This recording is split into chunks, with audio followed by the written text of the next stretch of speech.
Hello friends, it's me Alfredo from PS Automotive. Today we're going to be showing you how to diagnose drive shaft U-joints problems. You know, usually when you're driving, if you go forward and then put it in neutral and then go reverse, you hear something like a knock sound, like tung.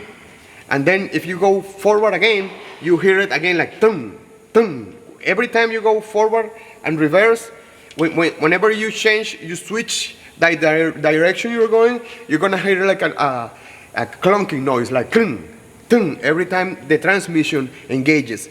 Now, that's one sign. Another sign is that you're driving and you feel some kind of weird vibration in the car, like something, when you're going down the road, it's a vibration you don't know where it's coming from.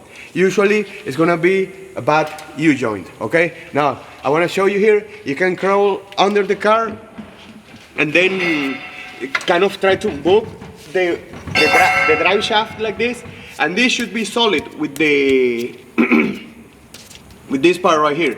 They should move as one. See how they move? But then you gotta be aware that right here, okay, right here, this is the U-joint right here, this part inside, and then it's got like bearings here that hold it to the drive shaft. So whenever the way you're gonna do it is this. See, you're gonna make sure there is no play at all. And as you can see, I don't know if you can see it in the camera. See, like right here, right here. See the play? So there you have it. It's a bad U-joint. Okay. All right, friends.